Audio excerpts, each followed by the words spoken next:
दोस्तों जैसा कि आपका सीटेट का एग्ज़ाम जो है 21 जनवरी को होने जा रहा है, ऐसे में काफ़ी अभ्यर्थियों के कमेंट आ रहे हैं कि मैम पेपर जो है ऑनलाइन होगा या ऑफलाइन होगा। इससे रिलेटेड हम लोग डिटेल में जानेंगे। साथ ही साथ दोस्तों एग्जाम सेंटर्स को लेकर के काफ़ी अभ्यर्थियों के कमेंट आए हैं। जैसा कि आपने देखा होगा फॉर्म फिल करते टाइम आपको 4 जो है डिफरेंट ऑप्शन दिया गया था। उससे रिलेटेड यहाँ पे न्यूज़ है, आप लोग स्क्रीन पर देख भी पा रहे होंगे। 4 डिफरेंट जो ऑप्शन दिया गया था सेंटर्स के लिए, उसमें क्या चांस है कि इसमें जो है आपका सेंटर पूरा चांस है कि आपको वहाँ पे मिलने वाला है। तो इसके बारे में हम लोग डिटेल में जानेंगे। साथ ही साथ जो अभ्यर्थी जिनका फर्स्ट अटेम्प्ट है, जो हिंदी मीडियम वाले हैं और जो इंग्लिश मीडियम वाले यानी सीबीएसई बोर्ड वाले हैं, उनके कमेंट आ रहे हैं कि मैम क्या हम लोग का जो पेपर है वो बाइलिंगुअल होगा या फिर हिंदी या इंग्लिश इस तरह से होगा। तो सब कुछ हम लोग डिटेल में जानने वाले हैं। आप सब बने रहिएगा वीडियो के लास्ट तक बिना स्किप के। दोस्तों नए हो चैनल पर सब्सक्राइब कर लीजिएगा, बेल आइकन को प्रेस कर लीजिएगा ताकि इसी तरह की ऑथेंटिक अपडेट आप तक टाइम पर पहुंचती रहे।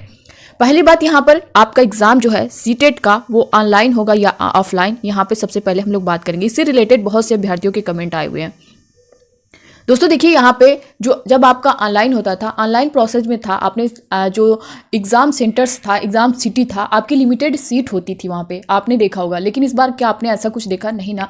तो आपका एग्ज़ाम जो है सीबीएसई बोर्ड की तरफ से बता दिया गया है साफ साफ कि आपका एग्ज़ाम जो है ऑफलाइन ही होगा, क्योंकि ऑनलाइन एग्ज़ाम में कुछ चीज़ें जो है मैनेज नहीं हो पाती थी। जिस तरह से पेपर लीक के मामले भी आपने देखे होंगे, और साल में एक बार कंडक्ट कराना, 24 शिफ्टों का पेपर मैनेज करना, 22 लैंग्वेज का पेपर, इस तरह से सभी शिफ्टों का अलग अलग सभी पेपर को सेट करना, तो बहुत ज़्यादा जो है ये सारे प्रोसेस एक तरह से कहें कि बहुत लेंदी हो जाता था। तो इस वजह से ऑफलाइन में अगर आप देखेंगे तो सिर्फ एक पेपर बनाना है, उसमें जो लैंग्वेज के हैं वो अलग अलग हो जाएंगे। तो आपका एग्ज़ाम जो है सीधा सीधा मान के चलिए ऑफलाइन होने वाला है। इसको लेकर के आप लोग बिल्कुल भ्रम में मत रहिए कि आपका एग्ज़ाम जो है ऑनलाइन होगा। ऑनलाइन नहीं होगा, ऑफलाइन होगा। दूसरी बात, यहाँ पे बहुत से अभ्यर्थियों के ये कमेंट आए हैं कि मैम हम जो है जो लैंग्वेज वो सिलेक्ट करते हैं, जैसे हिंदी, अगर उन्होंने लैंग्वेज फर्स्ट में हिंदी सिलेक्ट कर रखा है तो उसमें हिंदी के जबकि आपने देखे होंगे 2 पेपर रहते हैं, एक फर्स्ट करके दिया रहता है, एक लैंग्वेज सेकंड करके दिया रहता है। तो उसमें बहुत से अभ्यर्थी पिछली बार भी गलती किए हैं और इस बार भी कमेंट अभी से आने स्टार्ट हो गए हैं कि मैम यहाँ पे हम लोग कंफ्यूज हो जाते हैं, इसके बारे में कुछ बताइए।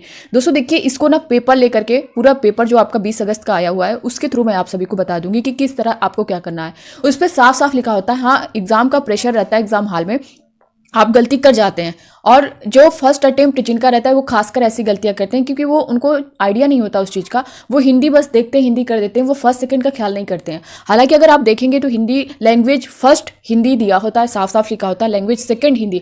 अगर आपने लैंग्वेज फर्स्ट में हिंदी लिया है तो आपको हिंदी फर्स्ट वाला करना है, अगर आपने लैंग्वेज सेकंड में हिंदी लिया है तो लैंग्वेज सेकंड वाला करना है।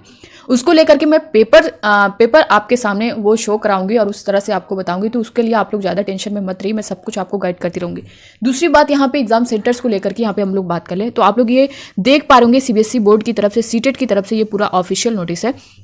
List of examination cities where the CTET will be conducted is given in appendix. यहाँ पे 3rd, candidate are required to give 4 different options in order of their reference, while every effort will be made to allot a center in one of the place opted by the candidate. The board service reserve its discretion to allot a center in one of the places opted by the candidate.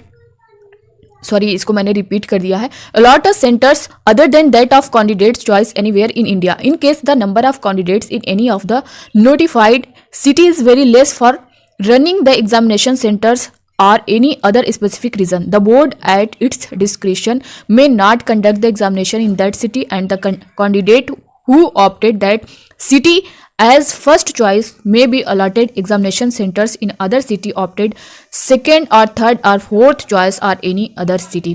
यहाँ पे आप देख सकते हैं साफ तौर पर CTET के द्वारा, सीबीएसई बोर्ड के द्वारा ये बताया गया है कि आपने फॉर्म फिलअप करते टाइम जो 4th ऑप्शन जो आपने सिलेक्ट किया था जो एग्ज़ाम सिटी को लेकर के, तो इसमें पहला मैं आपको बता दूं दोस्तों 99% चांस है कि आपका जो फर्स्ट आपने सिलेक्ट कर रखा है वही सिटी मिलेगी।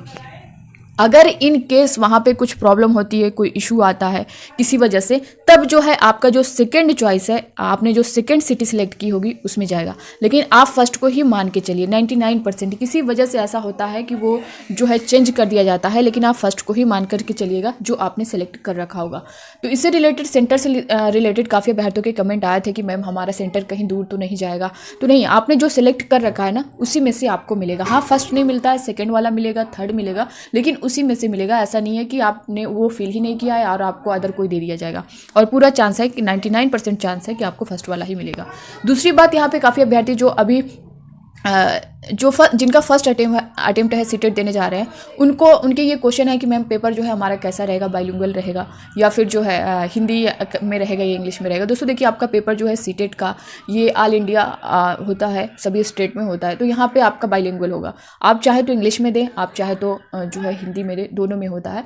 तो यहाँ पे आपको समझने में भी प्रॉब्लम नहीं होगी। मान लीजिए कुछ वर्ड ऐसे होते हैं, जैसे आपने पेडागोजी के कुछ वर्ड देखे होंगे, तो उसमें जो है आपको हिंदी में नहीं वो चीज़ समझ में आएगी, लेकिन आप हिंदी में कई तरह से उस वर्ड को एक तरह से कहें जो सिनोनिम्स होता है या फिर जो उससे रिलेटेड पर्यायवाची होता है, उस तरह से उसमें कोई वर्ड अलग अलग दे देता है। तो आप अगर नहीं समझ पा रहे हैं तो आप इंग्लिश के वर्ड को देख के वहाँ पे समझ सकते हैं। तो दोस्तों ये थी इससे रिलेटेड पूरी जानकारी। आपके एग्ज़ाम को लेकर के ऑनलाइन होगा या फिर ऑफलाइन होगा या फिर ऑनलाइन होगा। दूसरा यहाँ पे एग्जाम सेंटर्स को लेकर के। तीसरा यहाँ पे आपका जो एग्ज़ाम का पैटर्न है वो कैसा रहेगा। मैंने सब कुछ इससे रिलेटेड पूरी जानकारी दे दी है। बाकी दोस्तों आप लोग का सीटेट ईवीएस का क्लास मैं दे रही हूँ डेली, आप लोग टॉपिक वाइज आप लोग उसे देखते रहिएगा। बहुत ही हेल्पफुल है, जो आपके एग्जाम में हर अगर प्रीवियस ईयर क्वेश्चन आप उठा के देखेंगे तो वहाँ से हर बार पूछे जाते हैं।